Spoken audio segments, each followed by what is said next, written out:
Hello friends and my dear student, welcome to S R N classes. आप जैसे thumbnail देख रहे हैं सीटेट 20 और यूपी टेट का एग्जाम के लिए। ठीक है, बाल विकास एवं शिक्षा शास्त्र के 30 question set number 2। Set first मैंने अपलोड कर दिया है, सेट नंबर 2 है, मैंने कल ही अपलोड किया था। तो आप वहां से उसको देख सकते हैं, डिस्क्रिप्शन बॉक्स में लिंक है। एग्जाम देना है तो पूरा पढ़ना जरूरी है आपके लिए, क्योंकि एग्जाम के लिए ही इंपॉर्टेंट है। थंबनेल की बात हो गई है, अब शुरू करते हैं अपने वीडियो को। S R N classes child development जो बाल विकास का पार्ट है, सेट नंबर 2 को मैं लेके आया हूँ। और इसी सेट की बात करेंगे, सिर्फ वही जो एग्जाम के लिए सही, क्या जो सिर्फ वही जो एग्जाम के लिए सही सारे वर्ड क्वेश्चन है। और आपके 30 क्वेश्चन की सीरीज है, इसलिए वीडियो को पूरा देखना, स्किप नहीं करना है, आपको पूरा वीडियो देखना है। इसलिए ठीक है, क्योंकि प्रिपरेशन आपको करनी है और अच्छे मार्क्स लाने हैं, इसलिए इसको प्रिपरेशन करने के लिए पूरा वीडियो देखिए। आपसे रिक्वेस्ट है, अगर आप मेरे चैनल पर नए विजिटर हैं तो चैनल को सब्सक्राइब कर लीजिए, बेल आइकन को क्लिक कर लीजिए, वीडियो को लाइक कर दीजिए। और आप अपने according mathematics, history, geography, economics और कॉन्स्टिट्यूशन, बाल विकास, ईवीएस, मैथमेटिक्स सारे वीडियो अवेलेबल हैं। प्ले लिस्ट में जाके होम पेज के नीचे देखिए, सारे वीडियो अवेलेबल हैं, वहां से आप अपने अकॉर्डिंग वीडियो देख सकते हैं। चलिए शुरू करते हैं आज का वीडियो। देखिए फर्स्ट क्वेश्चन, देखिए क्या है इसमें। ठीक है, जीन प्याजे जीन प्याजे के बारे में बहुत बात की है मैंने, कम से कम 15 वीडियो अपलोड कर चुका हूँ बाल विकास के। तो आप वहां से देखिए, आप सारे देखिए वीडियो, आपको हर एक वीडियो में बहुत सारे क्वेश्चंस मिलेंगे जो आपके लिए इंपॉर्टेंट होंगे। जीन प्याजे ने संज्ञानात्मक विकास को ध्यान में रखते हुए बालक की कितनी अवस्था बताई है? तो कौन कितनी बताई है? 4 अवस्थाएं उन्होंने बतलाई हैं। ठीक है, तो जीन प्याजे ने संज्ञानात्मक विकास को ध्यान में रखते हुए बालक को कितनी अवस्था बताई है? इन्होंने 4 अवस्थाएं बताई हैं। संज्ञानात्मक विकास को कितने वैज्ञानिकों ने देख किया है, मनोवैज्ञानिकों ने? तो इसका आंसर आपको मेरे पिछले वीडियो मिलेगा जो सेट नंबर 1 है। ठीक है, तो वहां देखना आपको बहुत जरूरी है। तो जीन पियाजे ने संज्ञानात्मक विकास को ध्यान में रखते हुए बालक की 4 अवस्थाएं बताई हैं। ठीक है, मैं एक बता रहा हूँ, संवेदी पेशी अवस्था। ठीक है, जो आपने पढ़ा होगा, 0 से 2 वर्ष, 4 से 3 से 7 वर्ष। ठीक है, 7 से 11 वर्ष, 11 वर्ष से अधिक। तो ये सब अवस्थाएं आप वहां से देख सकते हैं। ठीक है, अगला पॉइंट देखिए, क्वेश्चन नंबर सेकेंड, बालक में चिंतन का प्रारंभ किस अवस्था में होता है? तो बालक में चिंतन का प्रारंभ 2 से 7 वर्ष की अवस्था में होता है। ठीक है, आप ध्यान रखिएगा, कौन से 2 वर्ष से 7 वर्ष की अवस्था में होता है बालक का चिंतन प्रारंभ। तो ये आपका जो शैशवावस्था का पार्ट है, उसमें आपको इसका आंसर मिलेगा अगर डिटेल पढ़ेंगे तो। मैं सिर्फ इन्हीं क्वेश्चन लेके आया हूँ जो आपके लिए इंपॉर्टेंट है एग्जाम की दृष्टि से। अगला देखिए क्वेश्चन, जीन प्याजे के अनुसार समायोजन की अवस्था किसे कहा जाता है? तो जीन प्याजे के अनुसार समायोजन की अवस्था संवेदी गत्यात्मक अवस्था है। क्या है? संवेदी गत्यात्मक अवस्था को जीन प्याजे के अनुसार समायोजन की अवस्था कहते हैं। तो ये पॉइंट भी आप नोट कर लीजिए, कौन सी अवस्था है? संवेदी गत्यात्मक अवस्था को, ठीक है, क्या कहते हैं? जीन प्याजे के अनुसार समायोजन की अवस्था कहा गया है। तो 3 क्वेश्चन आपको बिल्कुल समझ में आ गए होंगे। हम बढ़ते हैं अपने अगले क्वेश्चन की तरफ। 4th नंबर क्वेश्चन देखिए, 15 मिनट का वीडियो होता है, 15 मिनट में 30 क्वेश्चन करने हैं आपको, तो पूरा वीडियो देखिए, स्किप मत करना, क्या पता कौन सा क्वेश्चन आपको एग्जाम मिल जाए। जीन पियाजे के अनुसार विकास की किस अवस्था को मुख्य परिवर्तन बिंदु कहा गया है? तो कौन सी अवस्था है? ठोस संक्रियात्मक अवस्था। ठीक है, तो जीन पियाजे के अनुसार विकास की किस अवस्था को परिवर्तन बिंदु कहा गया? कौन सी है? ठोस संक्रियात्मक अवस्था को। अगला क्वेश्चन देखिए, 5th नंबर क्वेश्चन देखिए, अवधान संबंधी विकार संबंधित है किससे? एडीएचडी। अब एडीएचडी क्या है, इसके लिए आपको डिस्क्रिप्शन बॉक्स में हमें बताना होगा कि एडीएचडी क्या है। चलते हैं अगले क्वेश्चन की तरफ।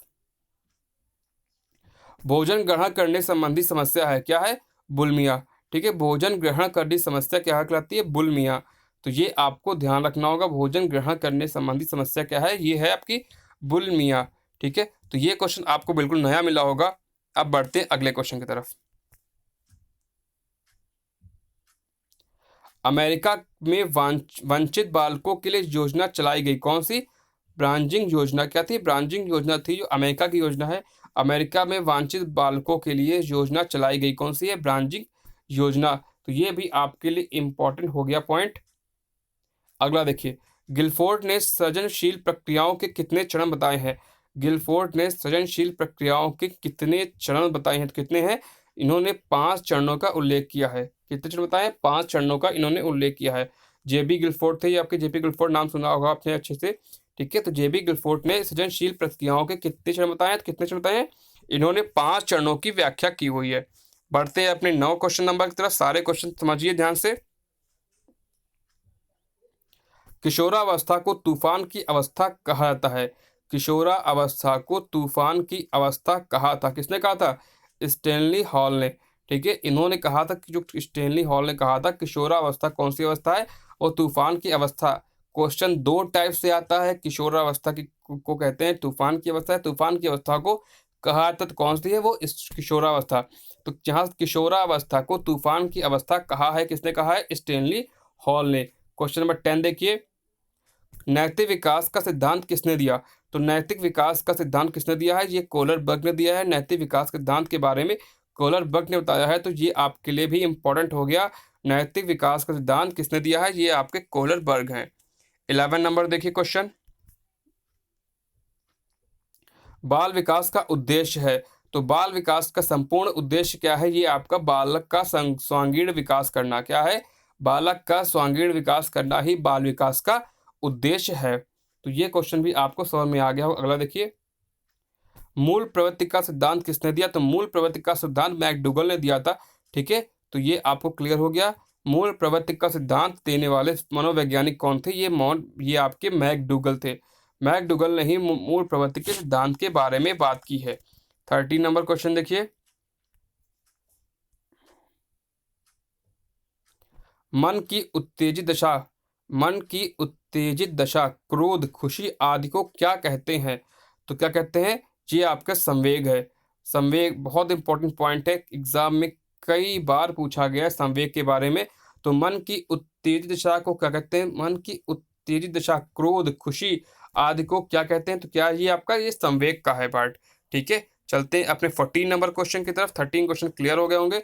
14 नंबर क्वेश्चन देखिए, आवश्यकता पर पद सोपान सिद्धांत किसने दिया? किसने दिया? Abraham Maslow.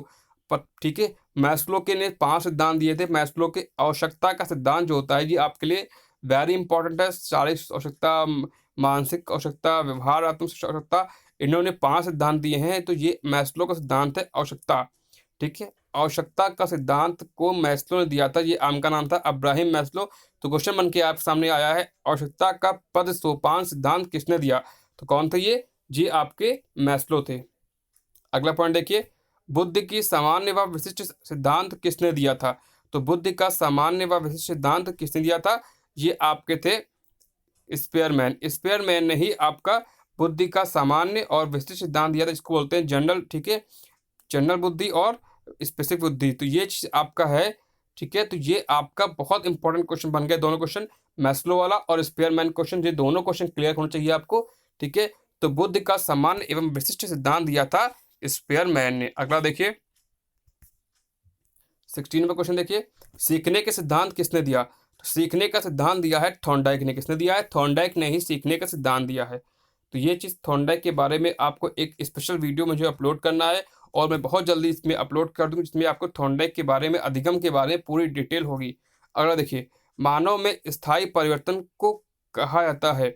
तो मानव में स्थायी परिवर्तन को ही सीखना कहते हैं। क्या कहते हैं? सीखना। और अधिगम का मतलब ही है सीखना। तो मानव में स्थायी परिवर्तन को अधिगम कहा जाता है, जिसे कहते हैं सीखना। मतलब मानव ने सीख लिया है। तो ठीक है, मानव में स्थायी परिवर्तन को ही क्या कहते हैं? सीखना कहते हैं। तो ये क्वेश्चन भी आपको समझ में आ गया होगा। बढ़ते हैं अपने अगले क्वेश्चन की तरफ। 18 नंबर क्वेश्चन देखिए, खेल पद्धति के जनक किसे माना जाता है?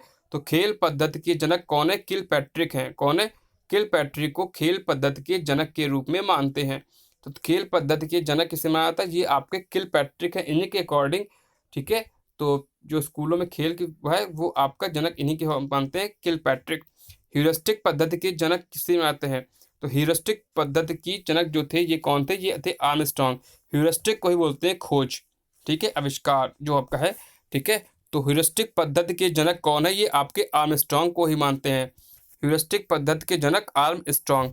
तो ये पॉइंट भी आपको अच्छे से समझ में आ गया होगा। बढ़ते हैं अपने अगले क्वेश्चन की तरफ। 21 देखिए, 21 क्वेश्चन देखिए, प्रोजेक्ट पद्धति के जनक कौन है? प्रोजेक्ट पद्धति के जनक कौन है? ये आपके जॉन डीवी है। जॉन डीवी को प्रोजेक्ट पद्धति के जनक के रूप मानते हैं। ठीक है, तो प्रोजेक्ट पद्धति के जनक कौन है? ये आपके जॉन डीवी हैं। 21 देखिए, क्वेश्चन देखिए, क्षेत्र सिद्धांत का जनक किसे कहा जाता है? तो क्षेत्र सिद्धांत के जनक कौन है? ये आपके कर्ट लेविन है। कर्ट लेविन को क्षेत्र सिद्धांत का जनक कहा जाता है। 22 नंबर क्वेश्चन देखिए। कर्ट लेविन किस विचारधारा से प्रभावित थे? तो कर्ट लेविन जो थे वो आपके गेस्टाल्टवादी विचारधारा से प्रभावित थे। किसे थे? गेस्टाल्टवादी विचारधारा से प्रभावित थे। तो कर्ट लेविन किस विचारधारा से प्रभावित थे? कौन सी विचारधारा थी? वो थी आपकी गेस्टाल्टवादी विचारधारा से प्रभावित थे। अगला क्वेश्चन देखिए। कर्ट लेविन किस विचारधारा के समर्थक थे? तो कौन थे? वो आपकी संज्ञानवादी विचारधारा के समर्थक थे। ठीक है, किस विचार प्रभावित थे? वो थे आपकी गेस्टाल्टवादी विचार प्रभावित थे। और किस विचारधारा के समर्थक थे? कौन सी थी? वो आपकी संज्ञानवादी विचारधारा के वो समर्थक थे। अगला देखिए 24 नंबर क्वेश्चन देखिए।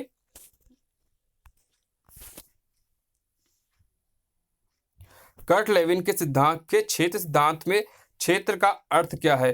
तो कर्ट लेविन के क्षेत्र सिद्धांत में क्षेत्र का अर्थ है जीवन के विभिन्न क्षेत्रों से।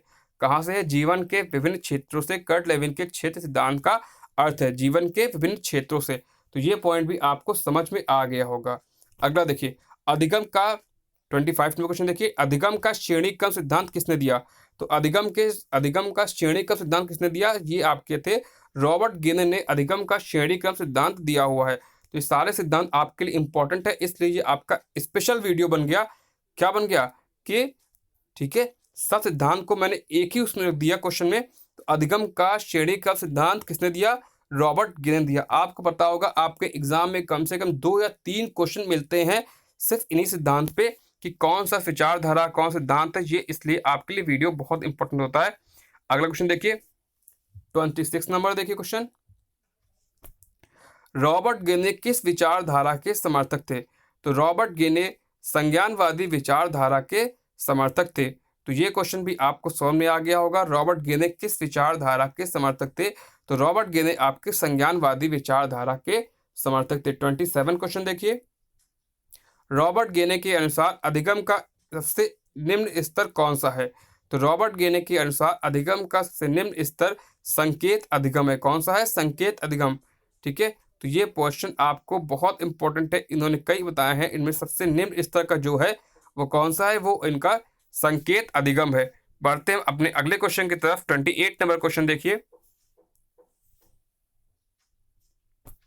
रॉबर्ट गिने के अनुसार अधिगम का सबसे उच्च स्तर कौन सा है? दोनों क्वेश्चन मैंने यही क्लियर कर दिए एक ही क्वेश्चन के बाद। तो रॉबर्ट गिने के अनुसार अधिगम का सबसे उच्च स्तर समस्या समाधान अधिगम है। क्या है? समस्या समाधान अधिगम। तो ये पॉइंट आपको समझ में आ गया होगा। रॉबर्ट गिने के अनुसार अधिगम का सबसे उच्च स्तर कौन सा है? वो आपका समस्या समाधान अधिगम है। बढ़ते हैं अपने अगले क्वेश्चन की तरफ। वो आपका 29 नंबर क्वेश्चन है। ध्यान से देखिए इस क्वेश्चन को। सुल्तान नाम के चिंपैंजी पर किस वैज्ञानिक ने प्रयोग किया था? तो किसने किया था? कोहलर ने इस पे किया था। ठीक है, उस चिंपैंजी का नाम सुल्तान था। कोहलर ने क्या किया? कोहलर ने एक बक्सा लिया, बक्से में चिंपैंजी को बंद कर दिया, मतलब जाल नुमा बक्सा था, और ऊपर केले के फल रख दिए जहां तक चिंपैंजी के हाथ नहीं पहुंच सकते थे। तो वहां पे उस पिंजरे के अंदर कुछ लकड़ियां थी। ठीक है, जो एक एक जोड़ने पर एक लंबी लकड़ी बन सकती थी। तो पहले चिंपैंजी ने काफी कोशिश की, बट उसने उस केलों को नहीं गिरा पाया। फिर उसने उस लकड़ियों को उठाई और एक एक करके जोड़ना शुरू कर दिया, और बाद में उसने एक साथ सभी लकड़ी को ज्वाइन कर लिया और अपने केले को गिराकर ठीक है भोजन की प्राप्ति कर ली। इसी को ही कोहलर ने सूझ का सिद्धांत कहा है। तो ये पॉइंट आपको समझ में आ गया होगा। ठीक है, अब देखिए अगला पॉइंट देखिए 30 नंबर क्वेश्चन।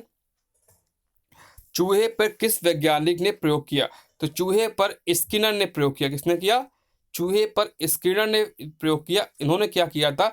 एक बक्से में चूहे को बंद कर दिया, जो बक्सा ठीक है अंधेरा था बक्से में, और एक खटका था जहां पे पैर रखने पर भोजन नीचे गिरता था। तो चूहा उसमें घूमता था और अंत में वो उस पर पैर रख देता था, जिससे क्या हो वो बक्सा खोल के ऊपर से भोजन एक नली द्वारा नीचे गिरता था। एक बार उस अंत में कई बार प्रयोग किया, तो अंत में एक समय ऐसा आया कि चूहा सीधा गया और खटके पे बटन किया और भोजन उसको प्राप्त हो गया। इसका उन्होंने कहा था कि इसका मतलब हो गया कि चूहे को अधिगम सीख गया। तो ये आपका स्किनर का प्रयोग था, जो पूरी डिटेल आपको मिल जाएगी बुक्स में, ठीक है। तो आपके 30 क्वेश्चन सीरीज हो गए। अगर वीडियो अच्छा लगे तो वीडियो को लाइक करिए, शेयर करिए। आपका अपना चैनल कौन सा है? SRN classes.